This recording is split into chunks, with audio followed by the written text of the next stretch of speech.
Hello, we're the PNC Newsgirls, Mia and Maya, reading the news 6 days a week because you're too lazy. Saturday, August 5th, 2023.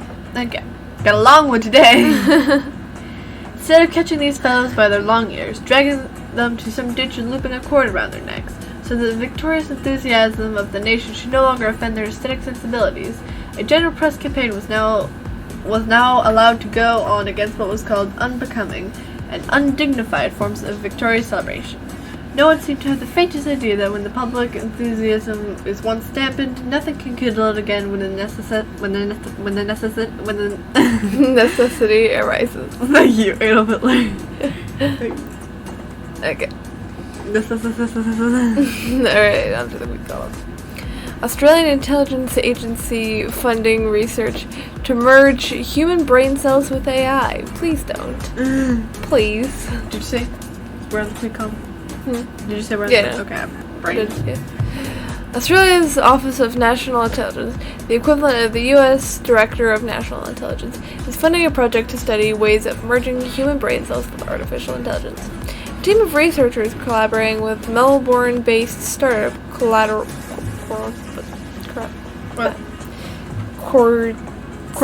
Cortical Labs received $600,000 grant to merge biology with AI. The team has already demonstrated how roughly 800,000 brain cells in a petri dish is capable of playing a game of Pong.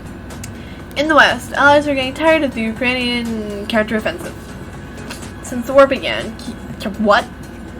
Kyiv? No, it's not Kyiv. Kyiv sounds an E. That's Kyiv. Kyiv sounds better. Kyiv. Something else. But Kyiv's like, I know, so Kyiv has already received more than 7 billion euros in military aid alone, which is almost half of Ukraine's GDP last year.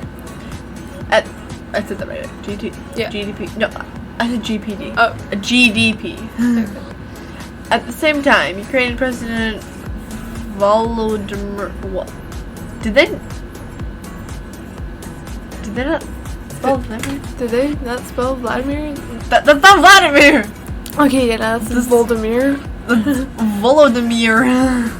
Vladimir Zelensky does not consider the provided assistance sufficient for the war to end. This is not surprising at all, when 60% of all weapons supplied go into the pockets of Ukrainian officials or to black markets. There's no reason to think otherwise. Alright, RFK Jr. sues Google YouTube over censorship. I don't know.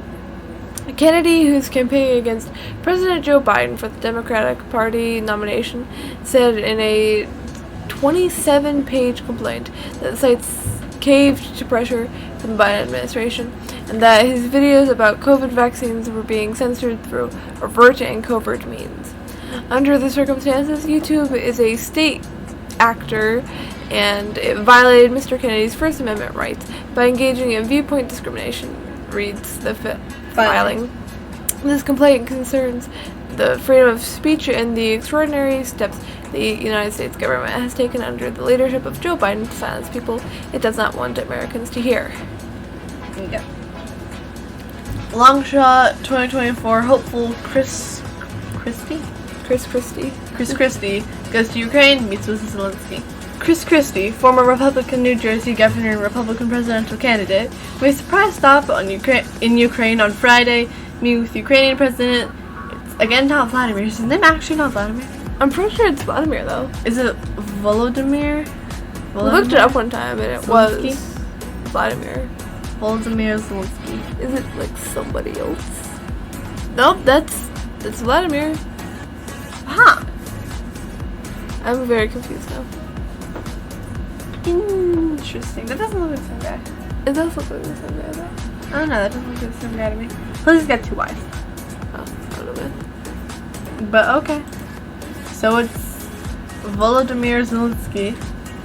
It was an honor to meet with the president at Zelensky UA in Ukraine and see the first-hand Ukrainians have displayed in the fight against Russia. Christie posted on X.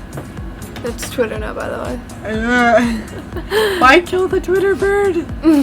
Also, the fact that they called Volodymyr or whatever the president means unless the president changed while we were away for a week. It's Vladimir. It was Vladimir, but now it's whatever. We'll call him. Brooke changed his name or something. Backpage founder, Alt Weekly entrepreneur, free speech warrior James Larkin has died. I have absolutely no idea who that is. Sorry, James. I've never heard that name in my entire life. In conversations with Reason, Larkin and Lacey have always been adamant that they are innocent, and that the First Amendment protected Backpage and the speech platform. We've never ever broken the law. Never wanted to, Larkin said back in 2018. This isn't really, I know, this is probably heresy. This isn't about... Why did it take a turn? This isn't about adults' work to me. This is about speech. Though, of course, adult entertainment workers have an absolute First Amendment right to post ads. Continuing. Let's just forget about that. I'm glad I've never heard of that guy. Really? What? Okay, just use the... Oh. Okay, Oregon? Is that Oregon? Yeah. Okay. Oregon. Woman with breast cancer dropped by her clinic for being a... What is that? I don't know. A turf. For anyone who skipped through that, the woman complained about a tranny flag and then got dumped from the clinic. They refused her medical treatment. She has cancer. They will start to work like the thing where I was banned from one domain and then banned from every domain. Hospitals and clinics will begin making shared lists of people who are knowledge to receive treatment because of their beliefs. Then you have to die of cancer because you're on a do not serve list. They can do that because private companies can do anything to anyone. Got it. NASA restores contact with the Voyager 2 spacecraft after a mistake led to weeks of silence. On Wednesday, NASA's Deep Space Network sent a new command in hopes of repointing the antenna using the highest powered transmitter at the huge radio dish antenna in Australia. Voyager 2's antenna needed to be shifted a mere 2 degrees. The long shot paid off. On Friday, the spacecraft started returning data again, according to officials at California's Jet Population Laboratory. Okay. Massive cyber attack shuts down hospital computer systems in several states. Emergency rooms forced to close and ambulances diverted. A cyber attack on Thursday caused a significant disruption in hospital computer systems across several U.S. states, leading to the closure of emergency rooms and the diversion of ambulances. Many primary care services remained shut down on Friday as security experts scrambled to determine the extent of the problem and find a resolution. Okay, I don't want to read this. Female teacher Ann Nelson Koch, 74, faces 600 years behind bars after repeatedly sexually assaulting a 14-year-old boy in the basement of Wisconsin private school. 600 years? Just say death. Oh, yeah. Kill her. And Nelson Koch was convicted on 25 counts linked to the attacks, which took place in the 2016 to the 2017 school year.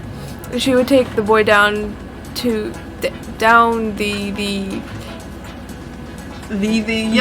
unnamed school's basement to abuse him. Nelson Koch was 67 at the time, and the boy was 14. Just kill her. Just say... Don't bother with 600 years. Just electric chair. She's not gonna live that long. Just electric chair. Yeah, exactly. Russia considers exiting nuclear test ban deal. Elements with Russian government are reportedly advocating a withdrawal of Moscow with the ratification of Comprehensive Nuclear Test Ban Treaty, CTBT, an international agreement to suspend all nuclear weapons tests. The 1996 document has never come into force because some nations, including the U.S., have not ratified it. Alright, Monkey Column. Bully DEI trainer paid $7,500 an hour is heard laughing as she taunts beloved gay school principal driven to suicide for questioning her woke... I don't know what that is. As crony who held no white school meetings is also identified. That was just the headline. The headline. Ontario's Workplace Safety and Insurance Board investigated and in August 2021 concluded that Thompson's behavior was abusive and amounted to workplace harassment. Okay. Migrants continued to pour into Libya following explosions from, how do you say that? Tunisia. Hundreds of migrants from Africa continue to arrive in Libya daily amid high temperatures, after Tunisia's authorities began conducting mass expulsions in early July, according to the UN and humanitarian groups. In the border area between Libya and Tunisia at Libyan border guard facility, media were given access to a group of migrants who said they have been stranded for about a month and have been suffering food and water shortages. Full-on riot breaks out during PS5 giveaway on New York City's Union Square. Twitch influencer to be charged. I guess that's Twitch person. That makes sense. That's why I don't know who they are. Gamer Kai Sinyat, who has over 20 million Twitch followers, planned to give away PlayStation 5s, computers, microphones, and other gaming accessories at the real-life meetup scheduled for 3:30 p.m. The location of the mass gathering wasn't announced until just before Sinyat arrived at the park, and a permit was never obtained, officials said. So he did a thing, but he wasn't supposed to do the thing, and it caused problems. West African leaders make plans for military intervention. Intervention? Yeah. In Niger. ECOWAS has already imposed sanctions on Niger and said it could authorize the use of force if the coup leaders do not restore power to elected President Mohamed Bazoum by Sunday. The 15-member body sent a delegation to Niger on Thursday seeking an... How do you say that? Where is it? Between the quotes. Okay. Amicable resolution? Amicable. Amicable. Resolution? I think it could be amicable. I don't know. I literally don't resolution. But a source in the Anchorage said a meeting at the airport with the military representatives yielded no breakthrough. Alright, we're gonna go. What? Tosakahana case. Imran Khan arrested after trial court hands him 3 years in prison. An Islamabad trial occurred on Saturday, declared former Pakistani Prime Minister Imran Khan guilty of corrupt practices in the Tosakahana case and disqualified him from the politics for 5 years, according to Pakistani media outlet Dawn. According to Khan's lawyer, reported that Pakistan police have arrested the former premier from his Zaman Park residence in Lahore.